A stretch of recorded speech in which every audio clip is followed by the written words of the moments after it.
For those of you that love to shoot the 3.5 inch, we got one for you today. It's the Mossberg 935 Magnum. So if you're looking for a detailed, in-depth review of this 3.5 inch semi-auto shotgun, you've come to the right place. Let's go.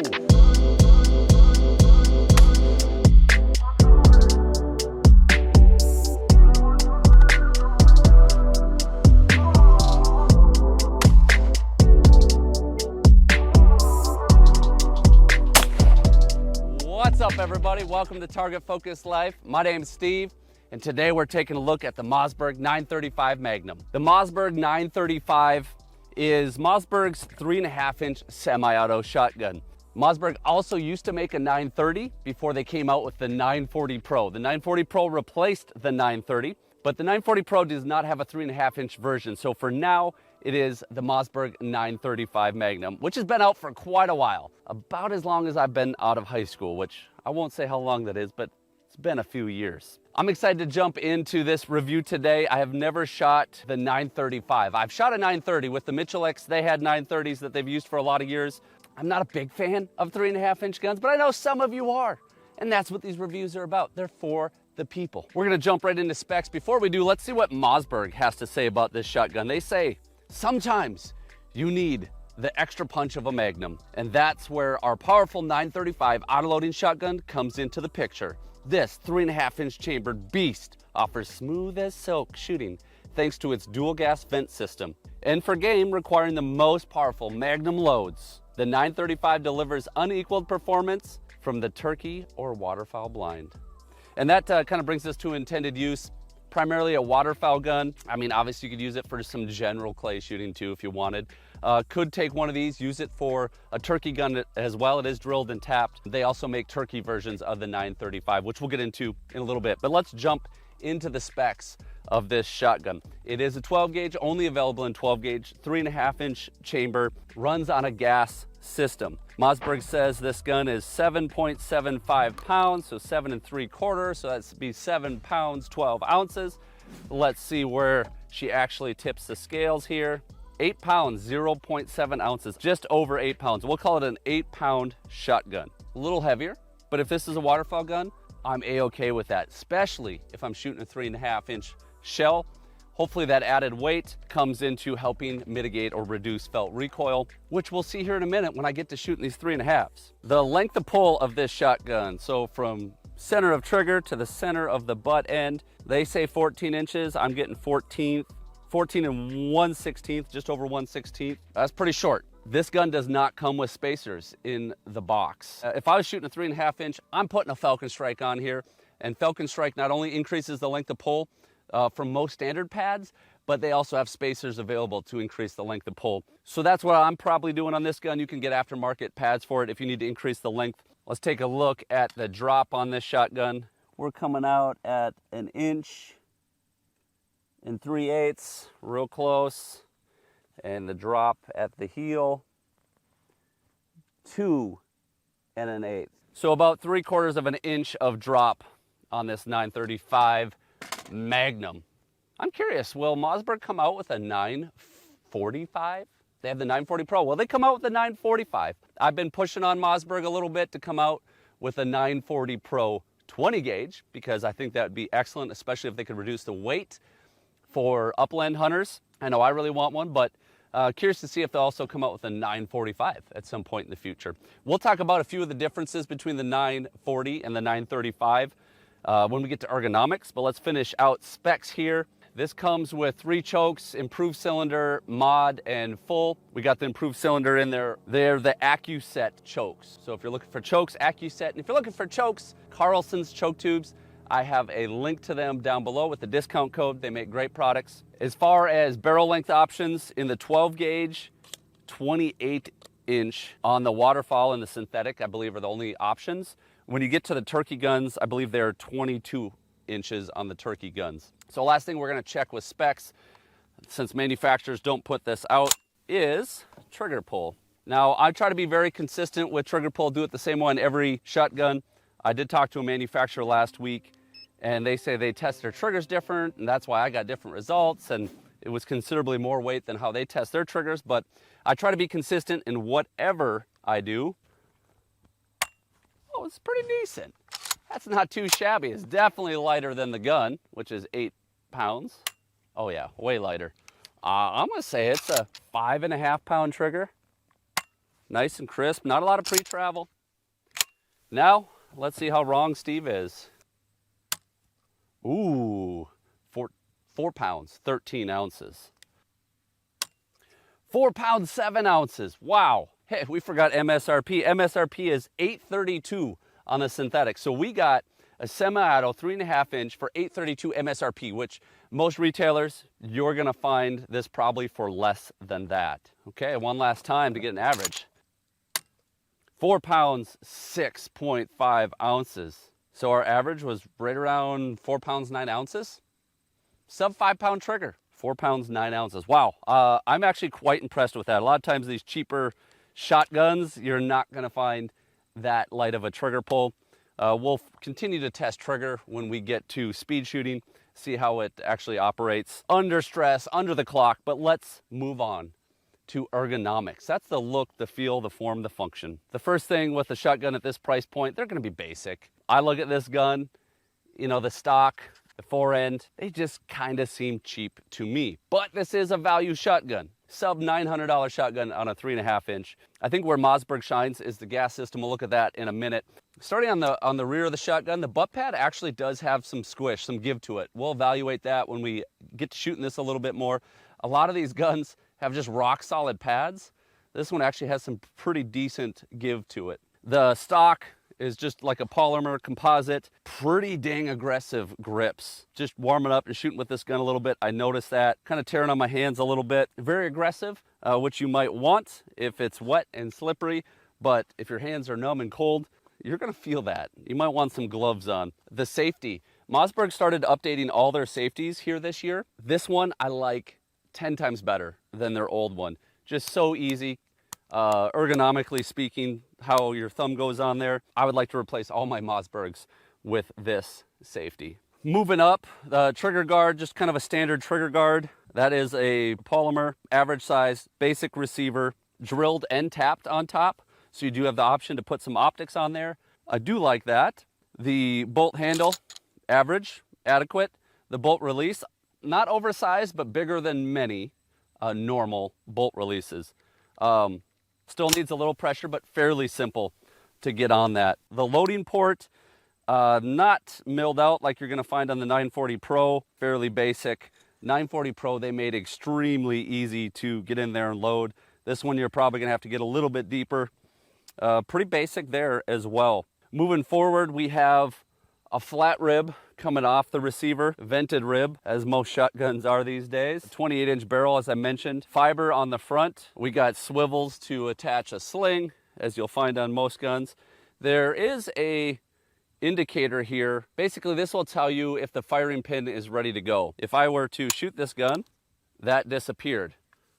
If I charge it and it's closed, the firing pin is set. That's just a kind of an indicator that you can visually look at. As far as feel in the hands with this shotgun, it does feel very forward heavy. We got that gas system up here, as we'll see when we take this gun apart. Yeah, a little forward heavy.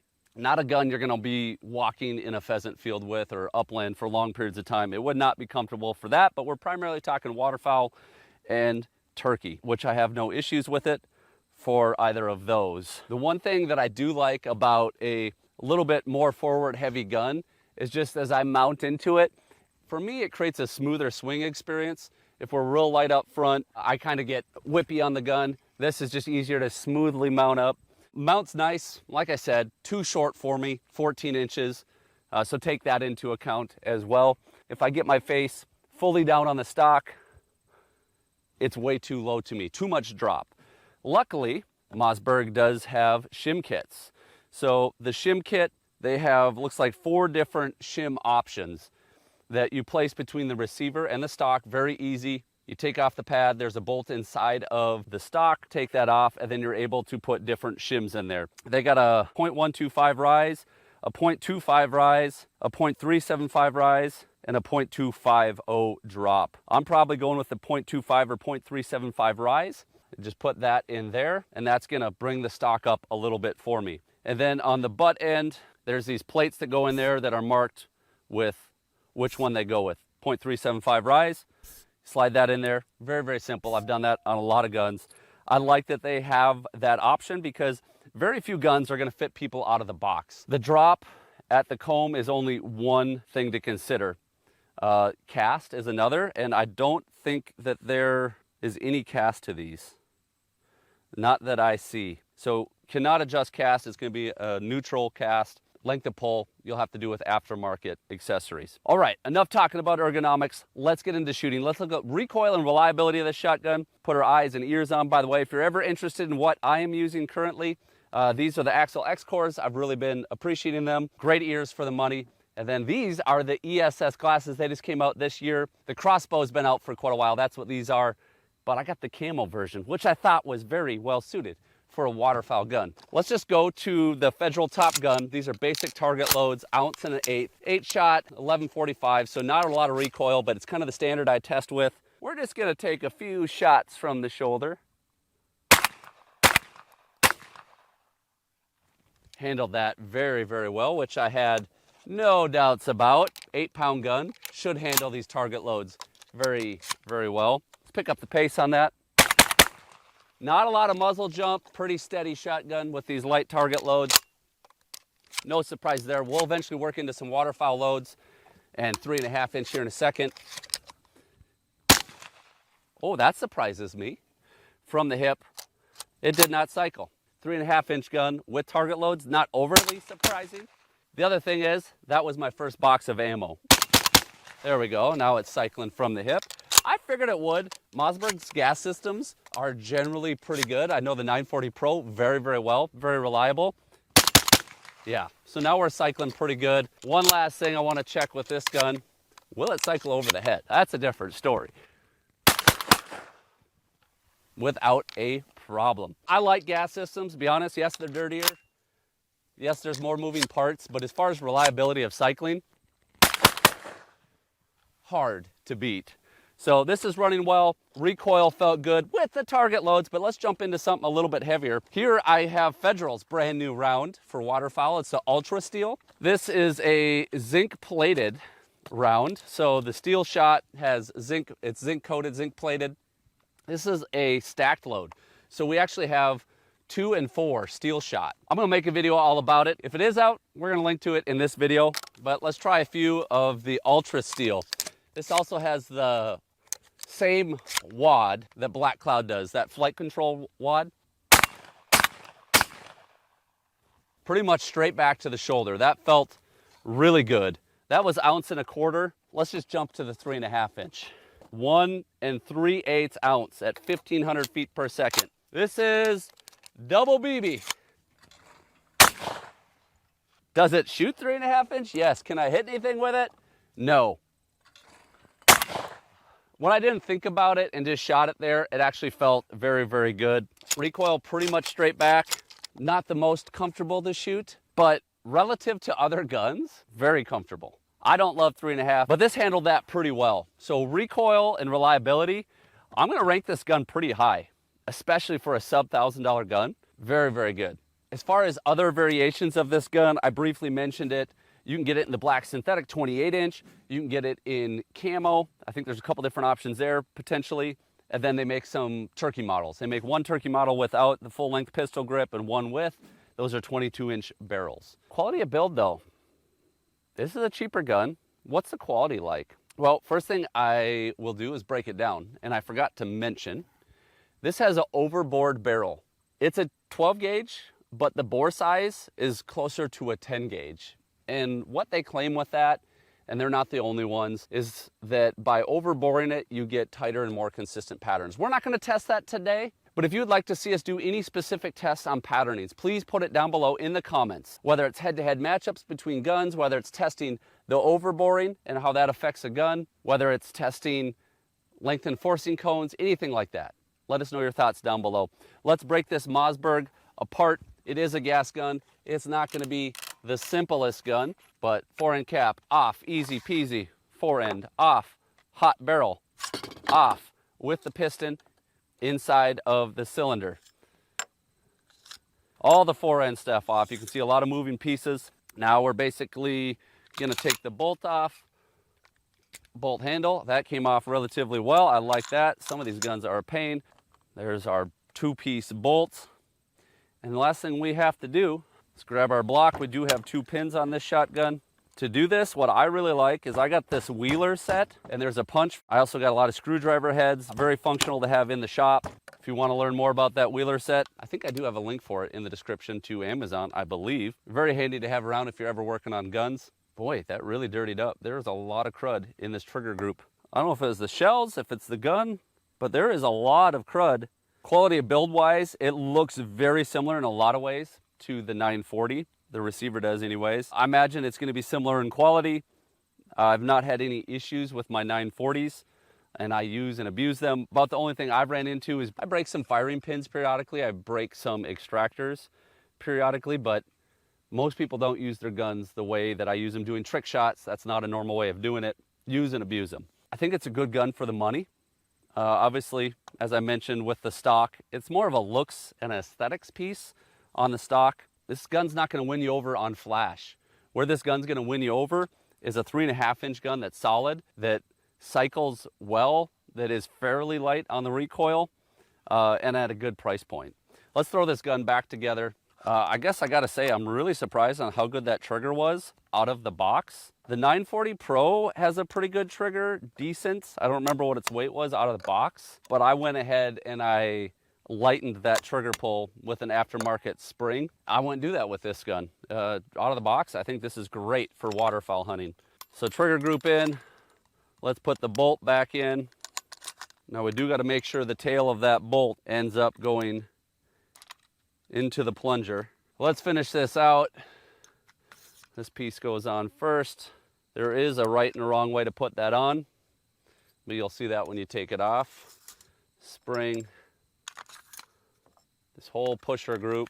For those of you that don't know how this works, this piston, inside the cylinder, there's 2 gas ports, right? So hot gas is traveling under pressure down your barrel, and some of that hot gas is allowed to escape.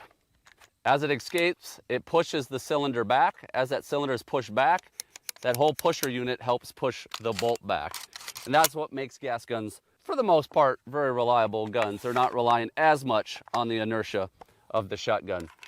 So a lot of pieces. The main thing I saw out of that is it seems like it's running pretty dirty with a lot of I mean, it's normal to have carbon fouling and buildup on this front end part, but how much stuff got back into the receiver was pretty interesting to me. Quality though, no real concerns. Obviously, you got to shoot a gun tens of thousands of rounds sometimes to really figure out where there are issues. So if you have the 935, let us know down below. How has it held up over time? How many rounds do you have through it? What have you experienced? Because when you share, anyone watching this review gets better. They get to hear from a wider group of people, not just some babbling fool that's out at the range testing it out like me. Speaking of shooting, let's get back to it. It's time to do some speed shooting through this gun.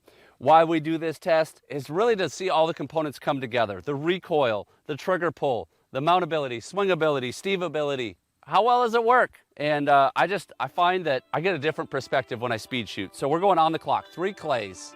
Let's see what this Mossberg 935 is really made of. All right, here we go, on the clock. Not blazing fast, but it was successful. First throw, 1-2-8. That wasn't bad at all. Like, it felt slow. My splits were slow. A 2-6 and a 2-4. Yeah, pretty slow. That was better. 108. Did I throw early? That felt pretty good. That's fast. And yet my splits didn't feel that fast. 2-2 and a 2-2. So I did pick it up a little bit, but it was a 6-4 on the throw. Man, 1.08, that's gonna be tough to beat. I was going fast. But as you can see, we had a little issue with that going into the chamber. It's like the lifter didn't lift it all the way. I might be outrunning the pace of the gun a little bit. Shooting slow, I didn't really have any issues. Now shooting fast, we'll see. Those were good splits though. A 1.8 and a 1.9 split out of a 3.5-inch gun. But it don't count if you don't hit the targets. Golly. That was fast. That was fast. I might have thrown a little early, but I had a 1719 split, 0.59 to get on that first target. Total time, 0.95. So I'm gonna assume I threw a little bit early there, but nonetheless, I was really impressed with how fast this gun could shoot. 3.5-inch gun, cycled really fast, easy on the recoil, not overly flashy, good price point. Seems like it'd be a very reliable 3.5-inch gun for less than $900. I like a little more flash to my guns, but you're gonna pay for it. I think the Mossberg 935 is worthy of consideration if you're looking for that 3.5-inch gun, not looking to break the bank. Overall, pretty impressed when we got out here and did the speed shooting. Trigger felt great. I like it. We had a few small feeding issues when I tried to go really fast. When we went slow, no issues. So take that for what it's worth. Well, there you have it. It's a look at the Mossberg 935 Magnum. Thanks so much for watching, guys. Hope you enjoyed this video. Remember, whether you're in the field or in life, you're only gonna hit those shots you're laser focused on. So live target focused. See ya.